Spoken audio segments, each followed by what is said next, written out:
एक बार एक राजा अपनी माँ की आत्मा की शांति के लिए राज पंडित से उपाय पूछता है। राज पंडित बहुत लालची प्रवृत्ति का व्यक्ति होता है। तब राज पंडित राजा से राजमाता की पसंदीदा वस्तु पूछता है। राजा कहता है कि उनकी माता को लड्डू बहुत पसंद थे। तब राज पंडित कहता है कि आपको दरबार में सभी पंडितों को सोने के लड्डू भेंट करने चाहिए ताकि राजमाता की आत्मा को शांति मिल सके।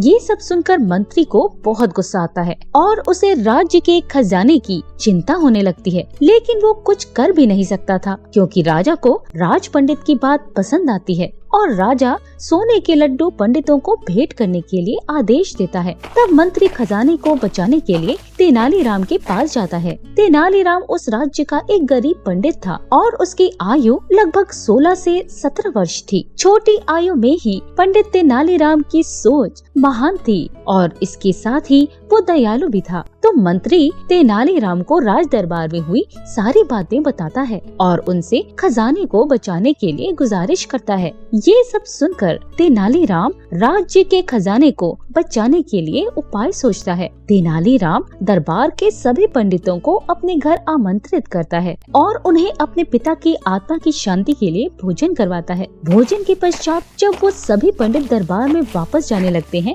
तो वो उन्हें रोकता है और कहता है कि मेरे पिताजी से अपने जीवन काल में कोई गलती हुई थी और वो उस गलती का प्रायश्चित करना चाहते थे, इसलिए उन्होंने मुझे 50 कोड़े मारने को कहा था, लेकिन मैं मेरे पिता को कोड़े कैसे मारता। अब उनकी मृत्यु के पश्चात उनकी आत्मा की शांति के लिए उनकी आखिरी इच्छा पूरी करना ही मेरा पुत्र धर्म है, इसलिए अब आप सभी को 50-50 कोड़े लगवाने होंगे। ये सुनकर राज पंडित और उसके साथ आए दूसरे पंडित खुद को अपमानजनक महसूस करते हैं और वे वहाँ से भागकर राजा के दरबार में पहुँचते हैं। राज पंडित और उसके साथ के दूसरे पंडित राजा से शिकायत करते हैं कि तेनालीराम ने उनका अपमान किया है और वे राजा से अपने अपमान के लिए तेनालीराम को दंड देने की गुजारिश करते हैं। राजा उनकी बात सुनकर अपने सैनिकों को हुक्म देता है कि वो तेनालीराम को बंदी बनाकर दरबार में पेश करें। तेनालीराम को बंदी बनाकर दरबार में लाया जाता है। ये सब देखकर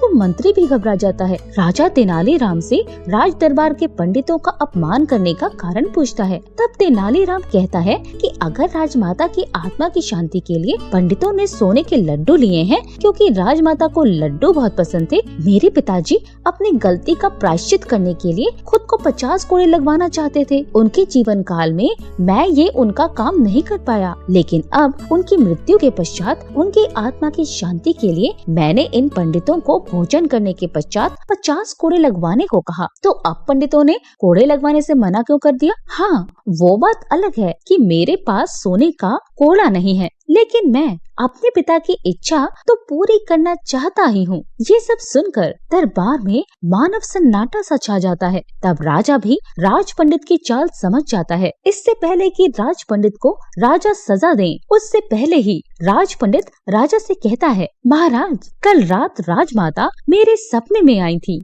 तो उन्होंने कहा कि उनको मोक्ष की प्राप्ति हुई है, उनको स्वर्ग में स्थान मिल गया है, इसलिए अब हम सोने के लड्डू आपको वापस दे रहे हैं क्योंकि अब इनकी कोई जरूरत नहीं। तब सभी के सभी डर के मारे सोने के लड्डू वापस दे देते हैं। राजा तेनालीराम की सोच से बहुत ही प्रसन्न होता है और वो तेनालीराम को राज दरबार में ही काम करने के लिए कहता है। अब से तेनालीराम भी राज दरबार का ही पंडित है।